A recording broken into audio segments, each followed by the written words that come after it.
Hey everybody, welcome back to another episode of Grow Your Tutoring Business. Today I'm introducing you to somebody called Jemma. She runs the Education Hotel. There are a lot of takeaways today, so get your notepads ready. Jemma has this unique story of moving away from the classroom straight into running a tuition business. There are so many golden nuggets in this podcast that you are going to get a ton of value from it. She has developed business skills from having a variety of different jobs in the past, and she's got so much to share. So enjoy it, take a lot from it, and make as many notes as you can. There's a lot to take away. Enjoy.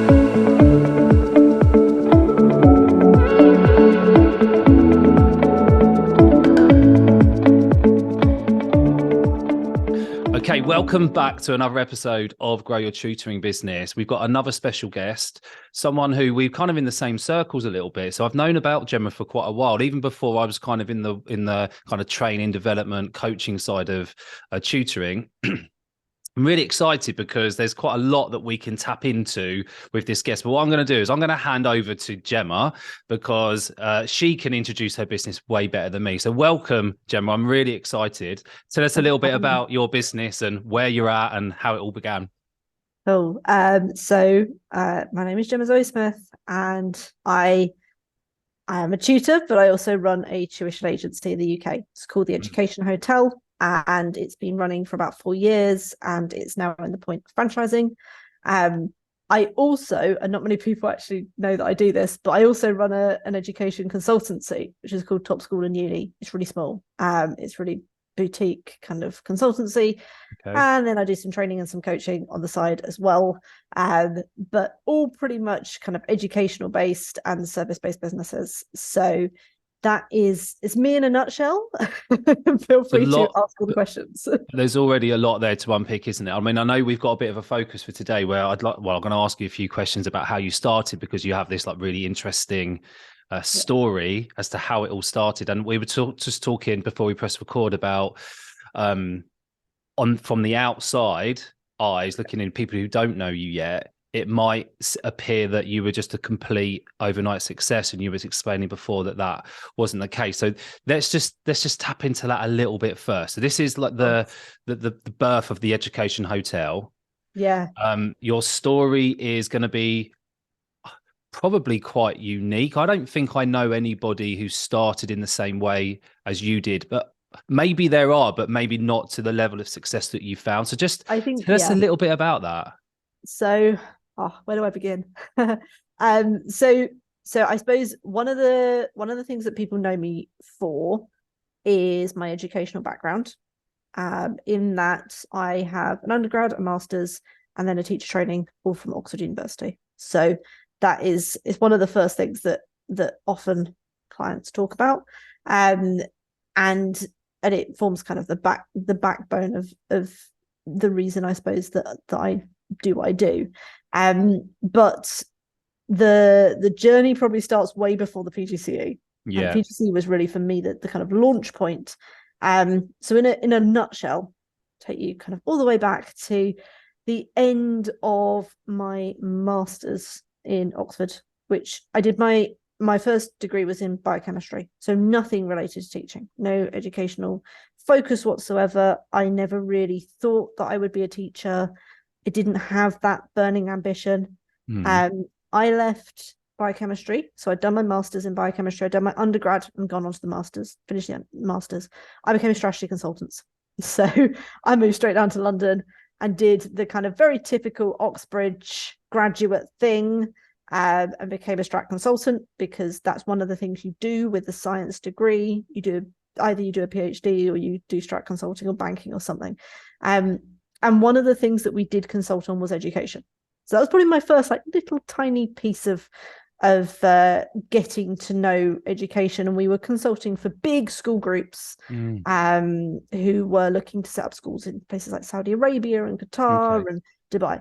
So like really strategic, not very related to tutoring. But on the side, I took on tuition, which again, slightly unusual. given that I was working like 90-hour weeks in a strat consulting job. Yeah. But I also also signed up to be a tutor. My partner is a musician, which means that he often works evenings. So I had a lot of evenings where I wasn't doing anything and I was at home on my own in London. And it was often weekends more than evenings, because evenings I'd work all the time for consulting, and then for the rest of it I'd be like, oh, it's the weekend and I haven't got anything to do. So I am not very good at sitting still. So I signed up to be a tutor, and I was in strat consulting for probably about 9 months. It was not a good fit. And the pinnacle came to me Easter weekend, and I remember it really, really, really clearly. It was Easter weekend, and I had spent the whole of Easter, because my partner, I think, was on tour. I'd spent the whole of the Easter weekend working with a student who was doing biomed and had her first exams coming up, first year exams for biomed at university. And I went back in on the Tuesday, having had the Easter Friday, Easter Monday off. And I remember sitting down and basically being like, right, my hourly wage, in terms of, yes, I was being paid lots as a strategy consultant, but I was working a lot of hours too. I've earned more as a tutor than I could have hourly wise in this job. Plus the fact that when I did go in over the weekend, I met up with a colleague, and it turns out that like lots of people in strategy consultancy worked over the weekends in at least the strat house that I was in, so the company that I was in. I remember thinking, I don't want to do this. I actually realized, like, wait, this isn't what I want to do. I want to do things on my own terms. So that was the first bit. Okay. Then I moved back to Oxford. I took over a residential study centre. Again, very left field. Basically what happened was I took on a summer job in a summer school doing teaching because it was easy. And again, I've got the academic background that a lot of summer schools wanted. I've got the Oxford degree, so it made sense. And I was coming back to Oxford, having come from London, quit my job, and decided that wasn't for me. And I had a bit of tutoring experience, so I signed up and I did this summer school. And they asked me, would you write a 3-month program for? We've got a student who's looking to come over for 3 months to study medicine, and she's on a gap year. Will you write it? So I wrote this 3-month program of tutorials, linking a load of academic information, but also linking it to a project, like a written project. There's kind of just at the start of the idea of the EPQ coming out in schools. So I was like, oh, you know what? We'll do like a private version of that. And the day I went to hand the information in, the head of their centre quit. So they literally turned around to me and said, will you run it? Oh, so something landed on your lap, but you put yourself in the right place at the the right time. Yeah, exactly. So I didn't have anything else on. Obviously, they could see I had the strategic background. They could see that I had the educational side. They were like, this is a new project for us. They were very, very good, and they still are very, very good at running summer schools. And that was their main project. But they wanted to see, is it possible to do this study centre that is residential and that runs throughout the year and that gets gap year students come in, and then we kind of help them get into UK universities. So I did that for 3 years, built it up, started off with 2 students in a term, and built that up to 30 by the time that I left. I've got a few questions here. So the first thing is EPQ. What's an EPQ? I don't know what that is. Right. EPQ is an extended project qualification. Okay. So you get something called a HPQ and an EPQ, and they are they're usually taken alongside A levels in UK schools. It's like this. It's quite a cool idea, really.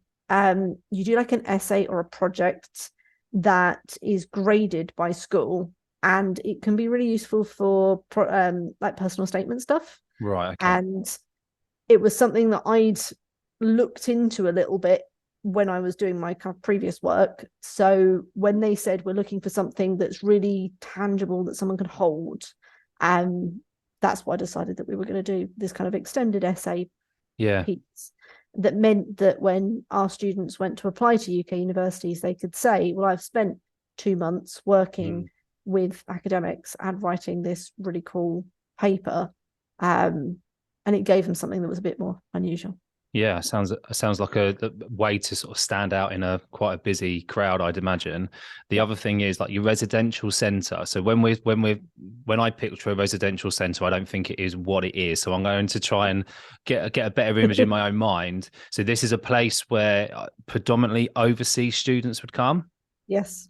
And it's about spending time in a place where they can gather skills and information so they're then able to apply and get into the university they want, or is it more than that? It's more than that. So the program picture, I think it was an old Jacobean manor house with outbuildings where international students would come. It would be very British. We'd have kind of the college dinner experience. Okay. But also they would have lessons. So they are coming for a very academic experience for 3 months. Okay. It'd be part of what they do as a gap year. They do the travel part elsewhere, and then they'd come to us and they'd do, it's like an extended summer course. Sure. So they would come to us and they would do lessons, and that lessons would be for probably 10 weeks.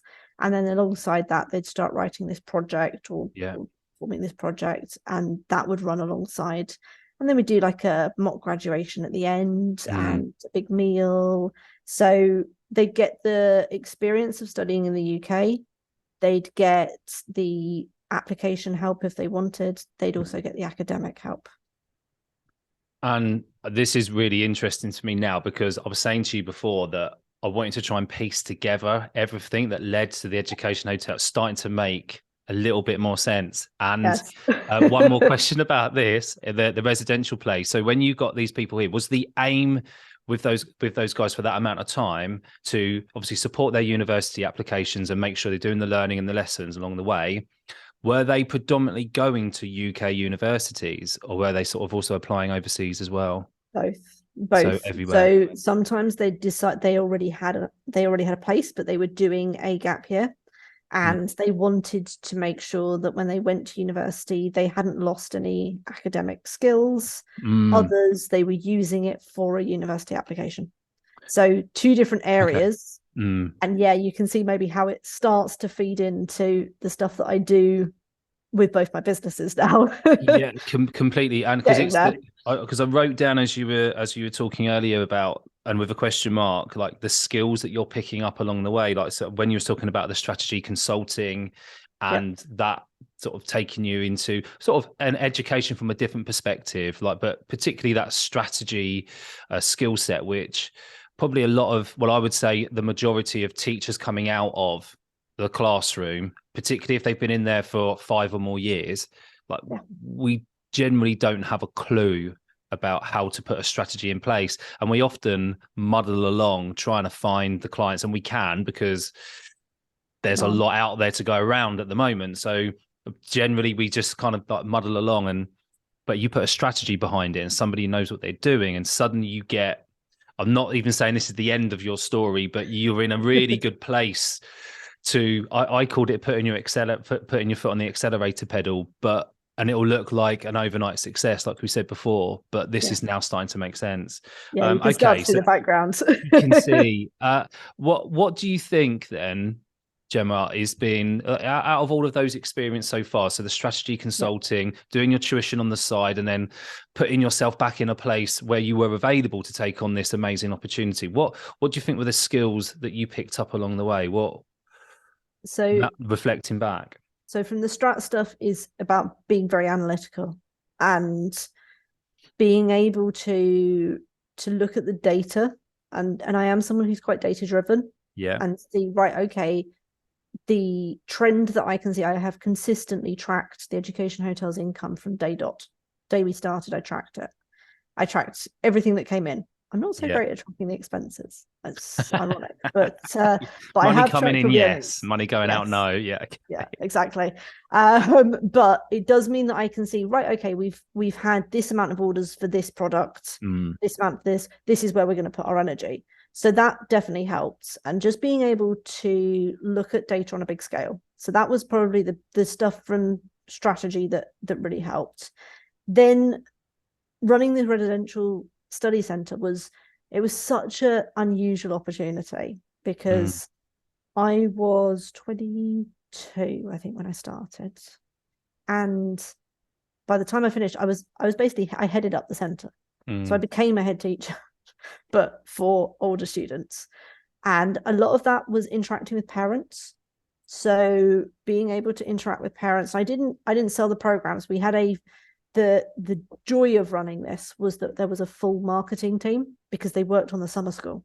So I didn't have to do any of the design. I didn't have to do any of the emailing. I didn't have to do any of that because someone else did it. But what I did have to do was think about the message. Mm. So think about the message that would bring people to us and bring parents to us. When you're having those conversations on the phone, have a think about how we sell it. And also, it was here that I started managing tutors, because by the time we'd finished, we had 30 students who were coming to study very different subjects. And that meant that we had a tutor team. So being able to delegate, being able to look at and the reason that I ended up leaving was I lived on site. So I lived on site with their head of summer schools. We actually shared a house. And their head of summer schools had run a private college for probably about 20, 30 years. She's a really great mentor for me. And she was saying, right, okay, if you really want to get into what I wanted to do was education management. That was the reason I actually did a PGCE in the end, was because I thought, okay, this will be fun, but let's do it on a more academic footing. She was the one who said to me, go back and do a PGCE. So she did that. And then she was the first person I asked when because I came out of the PGCE, I actually had a couple of offers for education management, running big tuition centres. And she was the person that I rang up and said, do you think I should do this or should I start my own? She was the person who said, start your own. So she was a really great mentor. The guys at the study centre, they taught me that sometimes you can just put something out there and see whether it works. They were really, really good at that. And so they run summer school courses in Oxford, Cambridge, London, and the US. Wow. And that just purely comes from them going, let's try this, let's do this, let's try this, let's do this. And they're very lucky because they've got a great team behind them and that team works full time. And they're lucky that they can do that. But they also have come from being able to just try something. And that's something I think I took forward as well. So lots of little bits that I kind of started picking up. But I still wasn't at the point of forming a tuition centre at all when I left. It still took me a year and a couple of months before I even formed the education hotel. So the PGCE period, yep, where you leave, so you don't finish. I finished. So I did my PGCE. You did finish. I finished my PGCE, That's but I what I never thought. went into schools. Okay, Yeah. so but while you're doing your PGCE, you're getting these offers. Yes. So it's tempting you away from it, and so you end your PGCE knowing that there were other options. You didn't have to go into teaching. Well, it's actually at this point, I'm probably other people will pick up on this. It's probably unlikely that you would want to go into teaching because from a financial perspective, it wouldn't have been beneficial, would it? So I started the PGCE. Before I'd done the PGCE, I had a gap of 3 months, and so I'd done my first residential placement. So I'd actually been to Dubai and I'd taught residentially, and that was my first kind of big tutoring thing internationally. But when I started the PGCE, I did it on the idea that I thought, right, the way for me to go up would be education management. So education management was, I know it's not a very common thing to do, but for me, senior management was the place I was looking. So I was looking at, do you take on an academy? Do you look at a kind of private school? What are you looking at in regards? So I had a lot of people, mentors who, for example, the lady who actually took over my job now runs the international section of a very big school in Oxford. So again, I had people who were telling me about those roles. So I was aware it was out there. I was aware of what that was. And then I also had the idea of residential tuition in the back of my mind. But actually, when I first of all started PGCE, I did think maybe teaching was the thing. Did you? So yeah, because I enjoyed the teaching part, but it became quite clear that I did not enjoy the behaviour part. Because and this is, I think it was a problem on my PGCE anyway, was that Right. I knew the educational stuff.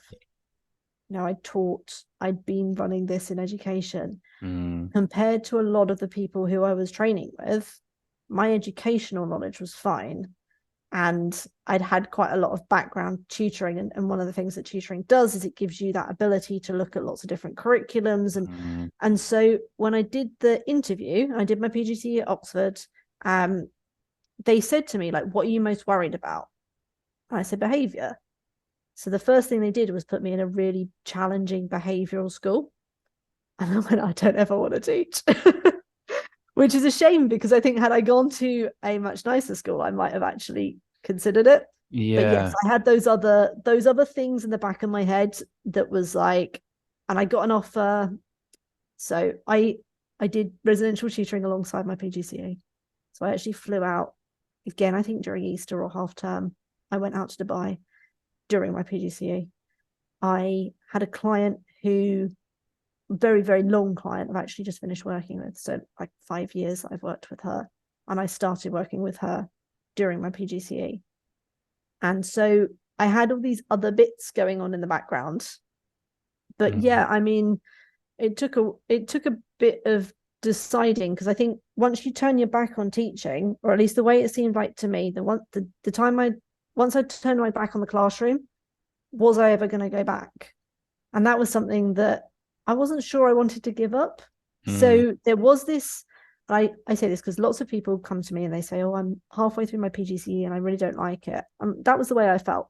And I finished my PGCE because I thought, if I'm looking at going into any form of private tutorial colleges or whatever, it's going to be useful. And that's why I've started it. So I knew finishing it, but I did consider, do you do the ECT years? So do you do that initial kind of work in schools?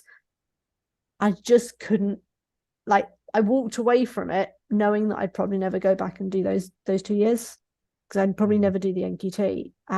So I did a PGCE that came with full qualification, so a full qualified teacher, but I never did the years in school. So I did the training for the PGCE, the year that it did, and it came with that qualification. But yeah, I never went back into a classroom. See, that's just that, and I think for a lot of people, that's where they pick up your story. Yeah, don't they? That's what they see. That's what they see. And so I always, I mean, we've spoken before anyway, so I have a little bit of an insight into some of that, although not as deep. So that was fascinating. And I also know, like, even just from personal experience, that often our skill sets come from just past experiences, whether they're negative or positive. I mean, it sounds like there was a few themes there that came through. The first one was mentors, having people in your life showing you the way and leaning on their experiences and taking what was good for you, and then carrying on. And also ongoing good advice. Yeah. It's so important, isn't it? It's so, and for all of us at any stage, it's really important that we have these people in our lives that just guide us in the right direction, or at least, I suppose, not if guidance might even be wrong. I think sometimes it's more being able to share your thoughts and opinions, and someone just reframing it from their experiences of just business or life or whatever it might be. I think I was very lucky in that. Yes, so when I didn't go into schools, the feeling within the PGCE program was quite negative. So I know that you've had people in your group who are considering leaving the PGCE, and they're like, oh, it's been quite negative. I had that. I had a lot of, oh, you're letting the kids down. Can't believe you're doing this type of thing. And obviously the PGCE is designed to train teachers. So yes, it makes sense that if you're losing someone, they're not going into the classroom, then you would be disappointed. But I was lucky that I could balance it with someone who said, right, okay, this is an exciting time. And actually, teaching is not the only way that you can impact children. You've got lots of other options. And I think I would not have gone into forming a tuition agency if it was not for certain people around me saying, look, give it a go. Give it a go, because if it doesn't work, that's okay. You've always got these fallbacks. And I'm lucky, you know, I had a job offer that they were willing to wait for a year. So again, you know, I had that year's grace, and I said to them, I'll go back to you after a year, and if it's not worked, then we'll consider it. But I didn't need to. And so I think sometimes it just takes someone to say, this isn't the only path. And we talked before we came on that sometimes when people talk about the education hotel, they're like, you know, you've got here in 4 years, multi six figure. That must be there must be something magical about it, or you must be doing something completely different to anybody else. And that isn't the truth. The truth is that there's been a lot of background work, and there still is a lot of background work. There still is a lot of work that I do, and there's still a lot of, you know, taking advice from people and growing and doing that. And I think that's interesting to see sometimes, from the difference between that and maybe the perceived image of it's immediate. I think the other thing for me, Jim, is not like that. I think because that's really interesting, because I really like having a mentor myself and having people I can go to. I share that, and even when I look back and when I was 20, but particularly being between 20 and 30, the kind of jobs I was doing and the offices and space that I was sharing with other people who were way ahead of me. Like, and a lot of my background was social services and that within education, and it really shaped the way that I, in a similar way, worked with parents. That communication skill. The other thing which screams out at me, and I don't know whether it screams out at anybody else, is that work ethic. So you've got that. Because even if we go before, like, let's go way back to 11-year-old Jemma. Yep. And then between 11 and 16, and the work you would have had to have put in place to make sure you was at the right level to then do the right A levels to then get accepted. Because even if you get all your A levels, still don't get accepted to Oxford. Yeah. Right. There has to be other things. So there must be this work ethic in the background that underpins everything. Yeah. And that comes from my parents. Right. Both my parents are self-employed. So my dad runs a business. He's a builder. Yeah. My dad left school at 14. My mum left school at 16. So for them, education was this great big pathway for me. So they really valued education, and they really valued hard work. And one of the things that happened to me during university, my first year of uni, I was diagnosed as dyslexic. So we didn't realize I'm an only child. And my parents had just basically had gone, oh, well, you can't do that. Let's just keep working at it. Because they didn't know about educational deficiency. You know, they didn't know about learning differences. They didn't know about any of that. And so they just went, oh, okay. So I literally, and my friends ribbed me for it a lot. I started revising for my A levels the day I started my A levels. because I knew that I wouldn't be able to keep it in my head. Yeah. It was something that, you know, it was something that my parents put a lot of effort into, and they put a lot of time into, even though they didn't necessarily understand it. And that's something that sticks with me continually. I do struggle to switch off from work. I'm quite honest about that, you know, but my work ethic has got me this far. Do you know what I did write down? I've got so I wrote down the mentors, and underneath I put hardworking, workaholic ? But I mean it's in a really complimentary way, because there's just something about running your own thing that you just cannot switch off from it. Yeah, exactly. There's not a switch. And I was listening to something. Oh, do you know what I've been listening to? I've been listening to Diary of a CEO by Stephen Bartlett for ages, but I'd kind of picked it up a few years ago. So I went right back to his very first episodes, and I think it's long journeys, especially. It's incredible. It's so much value in there. But I can't remember which episode it was. It's either episode 2 or 3. And he talks about this switching off, and he has a guest on, and they said about how that relation, the impact on relationships, because I'm not saying this guy's not saying like I'm not a bad husband or a bad boyfriend or whatever, but Yeah, no, there were times his wife and partner would just definitely. say to him, Yeah, I "You're have with it. me, but you're not with me." Like you're, and Yep. instead even going out for dinner, that you just things will just go through your mind and you'll just get ideas, and then they'll be like, Yeah. "Hello, like I'm here. No, Can you?" I definitely I have that issue, and we have it actually both ends because my Yeah, partner's a musician, yeah, but that means that his mind is consistently on music and mine is consistently on education. So we do have that point where we have to physically switch off. yeah, And I think the turning point for me came when I made the decision to franchise, yeah. where I went, right, I need to be available for my franchisees. I cannot be pushing as hard as I can Mm. on building this one bit of the business because I need to be able to be there for them. And so we moved house a year ago. And that year ago was the point where I decided, right, that's it, new direction or different, slight change in direction for us into franchising. Because there's only so far, I think, that, and this again is a personal opinion, but I think there's only so far that I can get on my own. Mm. And I've learned that from my previous experiences, there's a point where it's going to stop. And I Yeah. think probably this year I may well have reached it, the point where I am limited. I can continue to do things like I am doing out here, or I can continue to, I've got lots of options, and I can continue to work a lot, which I quite enjoy doing. Mm. But what's going to happen is we're going to be really great in an area. We're not going to be able to impact as many students.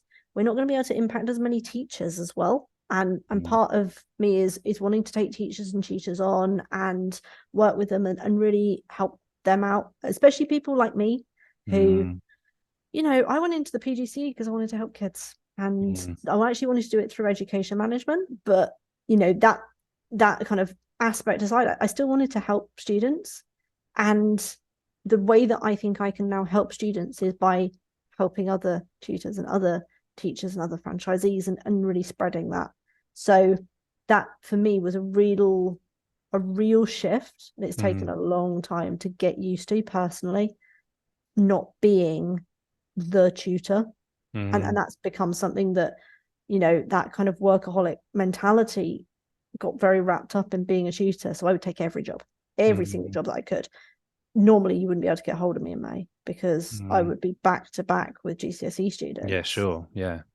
Now, I mean, yes, I am technically out in the Bahamas, but and I am working out here, but I was about to say, like, we you haven't know mentioned this, and I'm a bit gutted because when we started talking about whether this was a possibility or not. First of all, I was like, surely this is a business expense. First of all, let's go and do this face to face, and I'll come see you and the Bahamas. But I'm not sure HMRC would see it that way.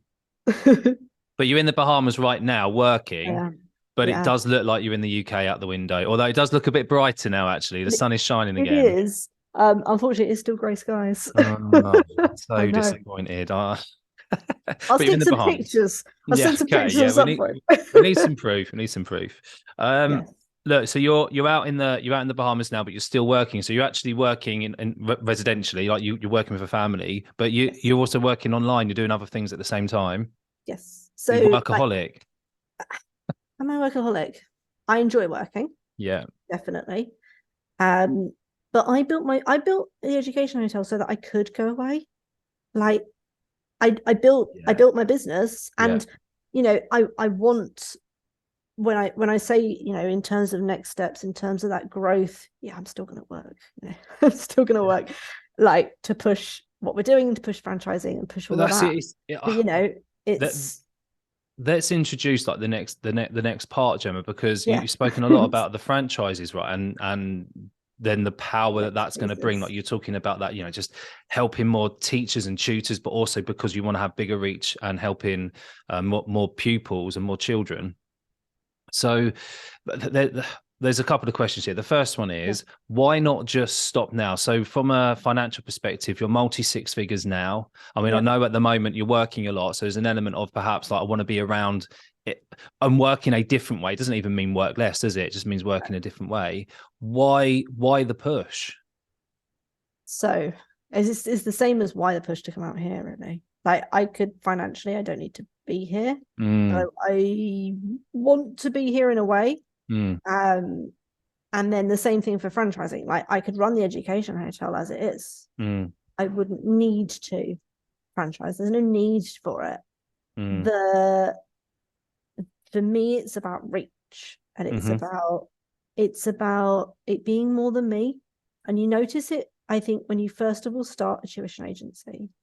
So you move from everybody wanting Richard to everyone wanting the agency. You have that kind of shift. We went through that shift in Education Hotel. We still get people who just want me, and that's fine. But nowadays we have tutors who we can shout about, and we have tutors who we can celebrate and push.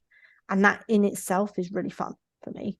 Being able to see the reviews come in about another tutor is, for me, it's more rewarding than seeing the reviews come in about myself. So that's one. And then to be able to put that on a bigger scale, to be able to get somebody who can also run their own business, and for me, it needs to feel like their business. It's not a carbon copy of my business. It needs to be very specific to them, very individual to them, because yes, the Education Hotel is a brand, and yes, it does have specific ways that we work, but I want to champion that person to grow.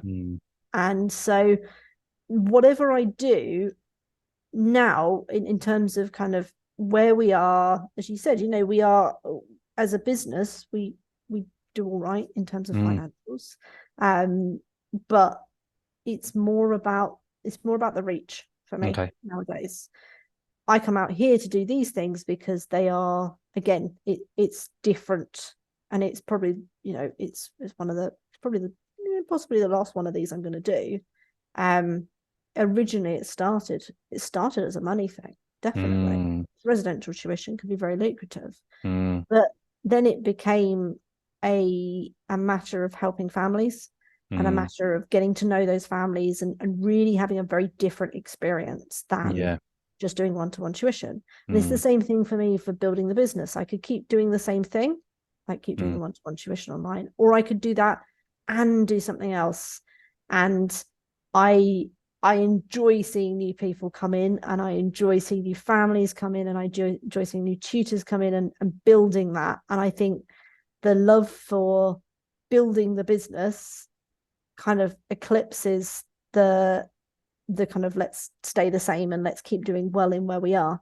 It's the impact, isn't it? What you're saying is it's the reach and the impact it can have further down the line. And also, I mean, this is me looking at it from your experience and background.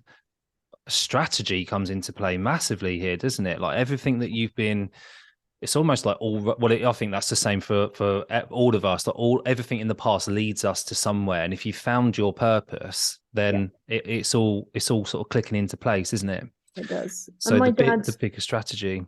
Yeah, so my dad runs a business. He runs a building business. That's what he's always done it himself on his own. And when we first of all took on tutors, he was like, "Why, Gemma? Why are you doing this? Because you could just earn more. No, you could just do all your hours teaching and earn it." And I was like, "Yeah, I could, but I don't want to because I want it to be bigger than me." And that was something that him and I fought over for a long time, because he's like, "Well, why? Because you have to deal with other people." I'm like, "Yeah, but then it's bigger than me, and I want it to be bigger than me, and I want it to be, I don't want it to be massive in terms of like, end goal. I'm not looking for the Education Hotel to be Kit McGrath. I'm not looking for that big kind of massive behemoth. I don't think it's the way that I work, but I do want it to impact more people. And so for me, franchising makes sense, and doing less of the kind of online work myself, and maybe doing bits of residential, but less of them. And And actually, as you said, it's a strategic thing. It Yeah. very much is. And Yeah. I found the thing I love. Mm. I've got there, and Yeah. I want to spread it, and I want to help other people do it as well. So if and I'm sure there will be some people in the group thinking, this, I'm at a stage where my business is okay, I'm ready to invest in something. How do we get them to link up with you, Jemma? So ultimately the information is on the Education Hotel. Yep. So always, if everyone is ever stuck, info@educationhotel.co.uk, because it will always make its way to me, because again, I'm still involved in the business. Yeah, sure. I'm nowhere apart. In terms of, we've got like a little franchising bit on the website. We also have a tutor application if they want to join us as a tutor. Yeah. Some people don't want to do the big business, but they want to just be a tutor, and that's fine. And then if anybody wants to have a look at photos of the Bahamas, then I'm on Instagram as Top Travel Tutor. Are you? I didn't realize that. I would have to put all the links out. So what we'll do for anybody watching or listening, we'll just make sure the links are available. We'll put them in the descriptions of everything that we can, and then you can go and check out Top Travel Tutor on Instagram. Yeah. So definitely have a look at that. And you can see all the places I've been, all the cool things that I've managed to do. And that's, again, I think that, sorry, I'm going to cut you off, but no, that's okay. It's one of the cool things that I found about doing what I do. Like, I love teaching kids one-to-one, not so much in a classroom, but I enjoy teaching them one-to-one. I enjoy teaching them small groups, but the really interesting things that my business has allowed me to do has been things like be published in the newspaper, which, like, it sounds a bit vain, but I think it's really interesting that it's something that you can do through having this business, and it allows you to spread that message. And I've been newspaper, I've been around the world. I went out to China to do a load of talks. I've had access to so many amazing opportunities through running this business that I just don't think I could have got if I sat in an office, if I continued where I was going, if I didn't make the choices that I made, or I decided that I was going into teaching. I wouldn't have access to these really cool, really amazing things that I get to do. And that's part of the reason that I suppose I'm a bit of a workaholic, because I enjoy that stuff. I really do enjoy. It doesn't feel like work. If you enjoy it, it doesn't feel like work, does it? No, and that's the stuff that sits beside the whole one-to-one tuition and doing online groups and all of that, because actually, like, that's the stuff that means that when someone rings us up and they say, "Oh, I saw you on this podcast," or "I saw you in this article," I'm like, this is great, because they got to hear about what we do elsewhere. And so I think part of the Education Hotel's success, and I do think it's worth probably mentioning, comes from that marketing piece, which at the start I had no idea about marketing. That's not my background. I told you the kind of whole way is very strategic stuff that I've done. But what I did see when I was working at the study centre was the amount of marketing that they put in. And so it made sense when we started that was what we started looking at. We started looking at marketing, and marketing became quite big into what we do.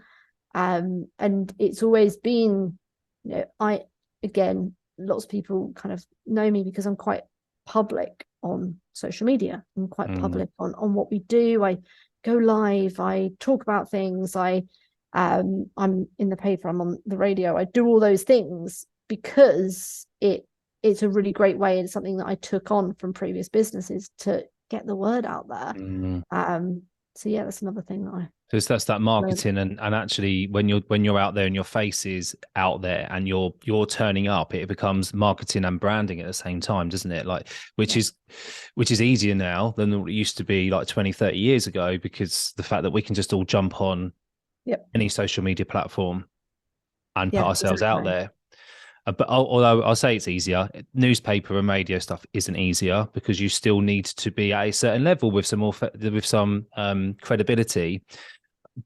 But if once you get to that stage, you are out there and you can reach people. Your reach is becoming quite wider. I remember about 8 or 9 months ago, because I have a weird brain like this, Gemma. I think someone put a comment in our group, or in a group that perhaps we shared, might even be my one, about group tuition and moving into group tuition. You gave some really good advice, and you're saying that, look, if you think like let's say you've got 12 spaces across the week, you've got 12 one-to-one spaces, you need to find 12 students. Your reach doesn't have to be massive, but if you're suddenly going to do groups of up to 10, you've got to widen your group. Your audience has to be larger. Get yourself out there, because if you just go and start with groups and it's all you're going to offer, it's likely you're going to feel like a failure.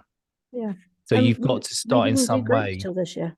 Yeah, really. At all. Yeah. No, and we do, again, we don't often put them out, to be honest, because what works for us is things like holiday courses. Yeah. For us, because you have to find 8 people that are willing to do it over a holiday, and that is much easier for us to do. But yeah, I do think reach is a really big thing, and having watched that summer school grow and grow and grow and take over new areas, and the amount of work that they put in and the amount of money. I watched them do Google AdWords and put a whole load of money behind Google AdWords. And then I looked at, right, okay, what are they doing when they've got students at their summer schools? They do so many video testimonials, so many. They've got cameras out every single day. And it means that their social media is really high. It means that they've consistently got, they've got everything there ready to use. So one of the first things we did was we started filming our holiday courses, and we've got them on somewhere on a drive. And part of what we can do is we can take it and we can show people, and actually some of those lessons that I learned from them come through to doing it on a much smaller scale than them, but it does mean that you can take that lesson and really apply it. I mean, I did a business degree, and not that it served me that well, Gemma. Like I didn't follow it through, and actually coming back and starting my business, I did go back and look at all of my stuff and thought this isn't even relevant today, because it was quite a long time after I left uni that I started doing this. But one thing that I do remember that really sort of stayed with me, even when I was sort of just doing my working for public services, was the fact that if you are not putting yourself out there, if you are not marketing, and even if you're trying to do free marketing, like a lot of sole trader tutors or teachers trying to do it on the side would do, just by entering little local groups and just trying to pick up a few students that way. If you're not even doing that, no one's going to find you. You're just not out there. In the previous podcast, the advice was, once you've set up the stuff you need to set up, make sure it's not just a picture of your logo and one post saying how much you cost per hour. You make sure there's more than that you can't expect people to get to know you and like you if you're not out there actually connecting in some way or another. So yeah, really, that's a really good point. And also that little lifting the lid from of what happens behind the curtain of not even what I'd say a major business, but any business. They are investing a lot of money, just putting themselves out there, trying to get themselves in front of their ideal client. Money or time. Yeah. Yeah. Money or time. Yeah. That's one it. Or the other. Yeah. For me, something that, and I can't remember who said it. I wish I could, but someone once said to me, whatever you do, no one cares. And I always thought at the time, I was like, oh, that's really, really mean. Why did you say that? Yeah. But it's really true. Yeah. You can make an absolute prat out of yourself on social media. You can go live and do whatever, but hardly anyone's going to see it. The more consistently you do it, the more people will see it. Yeah. But actually, it shouldn't stop you doing it, because no one cares. No one cares. Yeah, no one cares. I often say this because I do in a workshop. I recently was talking about doing pre-recorded lessons. Yeah. And I'll talk a little bit about it in the course that I offer. We talk about saying like going live, and if that makes you really nervous, because a lot of people are like, there's no way I'm going live or doing anything, because you're so worried about making a mistake. But yeah, I mean, when I first started doing videos, it was recorded on an iPad that was balanced against a book. Yeah. And then I'd like record for a minute and go, oh no, press stop, go. And then I'd edit it on iMovie and edit out all the mistakes. But actually, it's the vulnerabilities, it's those little bits that make you human. And the only people actually, or the only one person that sees your mistake is you. No one else even notices it. And so you might as well just start going live anyway and just and not waste all that time, because it used to take me ages to edit. So for a 1 minute video, to take me 6 minutes. But that's just silly, isn't it? What a waste of time. But I do get it. If people are really nervous, then do what you've got to. But you're right. Like, no one cares. No one even notices that kind of stuff. One of the things that as you know, I run a business group that I run with my automations and systems lady, Katie. Katie Stone, who's in the group as well. Yeah, she's definitely worth reaching out to. Yeah. So we do like a Wednesday chat. Now, obviously, I'm out here. Our Wednesday chat is like 4 a.m. for me here, so I have not been doing it. But one of the things that I want to start doing more of is actually, talking with someone can be a lot less scary than going live on your own. So I do think that, if you are at that point where someone is wanting to, they're wanting to kind of start by going live, try and do it with someone else. Even if that's just someone who is kind of there to control it and there to make more of it, then it's less scary. And I always find that, like, when Katie and I go live, I don't have to think about what I'm going to say, because it's chat, it's conversation with someone, and that makes it easy for me to say whatever I want. Whereas I find it a lot harder being out here, just going live on my own. Sometimes you just don't feel it. So again, if someone is feeling like they don't want to go live, and they're feeling like they're going to struggle to do that, find someone to do it with. That's a really good idea. That can be really useful. Yeah, that's a really good idea. You probably share that anxiety, and also if you're doing it with somebody who is a little bit more experienced at it, like you say, can just take a little bit of the weight off what it feels like. That's a really good idea. I like that. Perhaps that's something that we should introduce at some point. Do you know what? The other thing, which this was ages ago, again, I can't remember who suggested this, was that if you really just want to practice going live, you could just create your own group with just you in it. So you go live to yourself and then you can watch it back. That's always the bit that I never do. But I'd never watch it back. I never. Yeah, I can't do that. Although I have to watch these. I do watch these back though, because although my daughter does a lot of the editing now for these podcasts, when she sends them to me, I still watch them, because I want to make sure that the flow's right, and that she's actually listened to me when I say, take me out of that bit because I'm waffling on too much.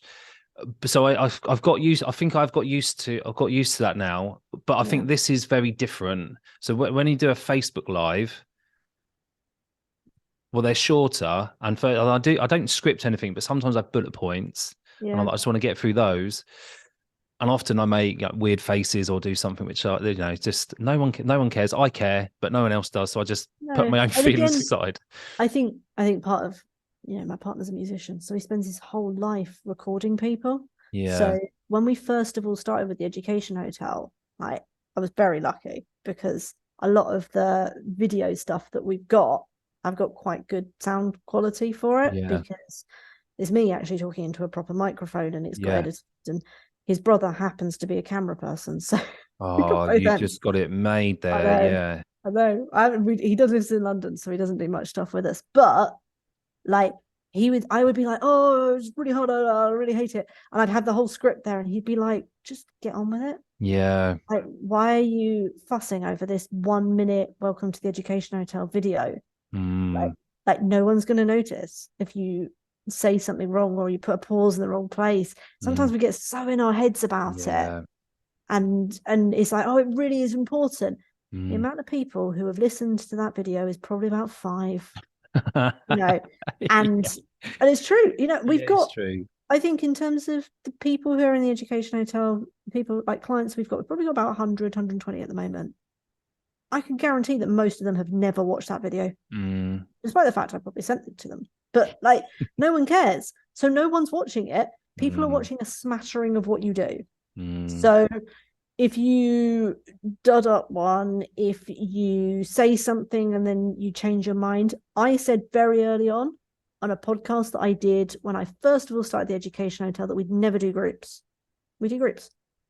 But I'm not going to go back and say to that podcast person, can you take that down? Because yeah, of course not. No, of course not. It doesn't matter, because it's not the thing that people come to you for. People come to you, they learn about you and they know who you are, and actually the duds don't matter. So I think that's yeah, I agree with that. Give it a go. Gemma, I think, like, thinking about wrapping things up here, what I've loved about chatting to you today is going a bit deeper into the background and what led you to this, what looks like it's accelerated progress. Yeah. And it's nice to be able to demystify some of that. Like it's a really oversaid cliche, which makes it a cliche, I suppose, is that, you know, there's no such thing as an overnight success, right? Yeah. And there's always a reason or something behind the scenes that people like me looking in would go, how have they managed to do that? So it's been great to be able to understand a little bit more of that journey. And it's an interesting one, like the whole PGCE and the residential and the summer school and what happened along the way there. That's just absolutely fascinating, and really pieces together like your skill and where your skill set came from. Yeah. As well as the fact that, and what underpins all of this is that you're such a hard worker, right? Because you could have had all of those opportunities and easily let them slip by had you not had the right work ethic. Yeah, yeah, you know? I'd agree with that. Yeah, I think the other thing that is probably interesting to your listeners is that's taken me to where I am now. Yeah, but exactly. As you know, I am on this kind of new bit of the journey, for which I'm skilling up, and I still have to upskill, because I'm at the point, and we chatted about it. You know, I make turnover multi-6, but that next jump is going to be hard, or that next bit for the franchises, it's a whole new skill set. So it gets you to a certain point, and then you've got to do something else. So I've been very fortunate in that all of the stuff I've learned has helped me get to the point of the business. It's helped me to launch the coaching that I do. It's helped me to split the businesses, you know, all of that. But actually, the next step for us is franchising. We've got somebody involved, because I know that actually the skill set that means that I will be able to support my franchisees is not the same as being able to being able to launch start franchising, being able to work on it, and being able to, you know, offer that next stage to someone does sometimes mean upskilling. And I think often one of the things that I found coming into the industry was that you get bombarded with lots of different things, like do this, and actually plotting a path that means that you are with one person, you upskill, you go through their program, you do that, and then I move on. That's really helped me, because that's what I did in my career. You know, I'd spent time, I learned about the business, and then I moved on. I personally struggle to have lots of things going on at once. So that's why I'm still upskilling. I'm still working on it. It's not something that's a continual, just like, I've made it, that's great, you know. Yeah. Well, we were saying before about, well, I suppose it's networking, but putting yourself in the right room with the right people. And I had a massive imposter syndrome a few years ago when I started a coaching course, and there was someone in the room that was making 7 figures, but they was in the same room as me, and I wasn't even making, you know, 5 figures at the time through tuition. So I was like, why are we sat together in the same course? And in my head then, I was like, well, surely if you was able to make 7 figures, you don't need any help. Yeah. But that's completely wrong. That's exactly what you're saying. Is it doesn't matter what stage you get to. If you get to the point where you go to, like, I'm just hitting the point where I'm getting regular 10K months, right? That's the point that I'm at. And I know if I wanted to get to 20K, I can't do what I did, like got me to 10. It has to be Exactly. something different. And then Exactly. you're telling me, and this is what I've seen from other businesses, I'm at this point and I want to get to the next one. I've got to do something different. And at each stage, there's a problem, and you've got to go and find the skills and find the people who's going to give you those skills to get to the next step. Exactly. Yeah. Yeah, exactly. And I don't think there's anything wrong with staying at the step that you're on. No. For me personally, I want to grow it, Yeah. but you can definitely stay at that point. Mm, It's about recognizing, and for me that always goes back to strategy. It goes back to mm, where I started out right at the start, plotting your path, following your path, mm, and getting there. And I think that's different for every level, as you said. You yeah. know, to upskill to get to the next level might Mm, require more stuff, might require less stuff, might take longer, might not. So I mm, think anyone who listens to this episode and maybe can hopefully see a bit behind what it takes to be that overnight success you said, yeah. but Yeah. also what's it going to look like next? Well, Yeah. we don't know. We've got to keep building and upskilling and trying that Mm. next step. So yeah. Well, I'm really happy that we've made a connection, because I know that um we've in similar circles anyway before, but now sort of being a bit closer. And like I was need to give your business group a plug as well, because I'm in your business Facebook group. You hang out in mine, and Yeah. we just support each other. And that's kind of like the whole point, isn't it? The ethos of these things. We're all in this together. We've all got skills that we can share. Yeah, definitely. So And in again, terms links of will be like there. different skills, right? Different Exactly. skills, different things you can learn from people. Even just perspectives make a big difference, you know. And I connected with somebody's enrolled onto my course, which is starting in a couple of weeks' time. And as a bonus for some, when people booked in before a certain date, they had a free sort of 45-minute session with me one to one. And they've just started their tuition business. They're doing okay. But through the conversation I had with them, I pulled out so many different ideas. And obviously, I'm not like stealing them. They're like just chewing the fat with somebody. And Yeah. it's just so important to make connections and not be, I suppose, have an open mindset as well as the growth mindset, and being able to just share openly and go, look, this is what's working. Because just because it's working for me doesn't necessarily mean it's going to work for you, but there might Yeah. be a little twist in there that really resonates, and it plants a seed and it grows into something later on. So yeah, it's we'll put all the links to everything, so we know that you can, whoever's listening, you can go and connect with Gemma as well. And also Katie Stone plays a big part in that group as She well. So does. Yeah. she's an amazing person to get to know. And if you're at a stage in your business where you need to look at things like, well, I think just getting organized would be the right word. Like she's your person, she's your go-to she person. So she is the person who made sure that we could franchise. yeah. So without her, we would have been stuck at the same point. So I went to see Katie for a whole week. I lived near her. I literally decamped to where she is, and we worked for a week to Right. get my business to that point. Okay. Because before that, I couldn't have done it. Yeah. So again, it's that idea of upskilling and taking in Mm, new specialties, because it's not my area of expertise, it's yeah. someone else's. So Yeah. I think, yes, and yes, obviously it costs, but Yeah. it also is part of that growth. So for Investment. anyone Yeah. anyone who's looking to grow, whether you're at a 10K month, whether you're at 5K month, whether you're at whatever it is, even if it's not monetarily Yeah. defined, look at what you need to jump up if you want to jump up, and Mm, then go and action it, and look at kind of putting those steps in place. mm, Because if you don't, you'll still be in the same place. You'll still be in the yeah. same place in a year's time. Yeah. Some of them obviously take longer. Franchising, Yeah. Yeah. takes at least a year to get through, but Yeah. but like that accelerated growth obviously isn't always accelerated. I think Mm, that's our big thing that we've talked about today. yeah. Yeah. And sometimes it involves other people too.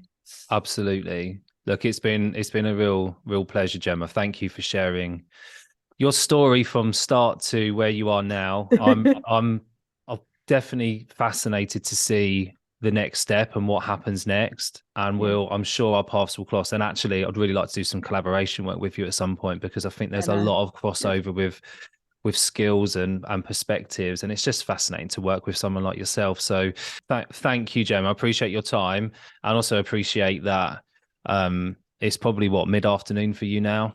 Yeah, it's 3. Okay, so you're middle of afternoon, so you probably got, have you got anything else going on today? No, it's my day off today. Lovely stuff. We'll go and enjoy it. Again, thank you so much. It's been a pleasure.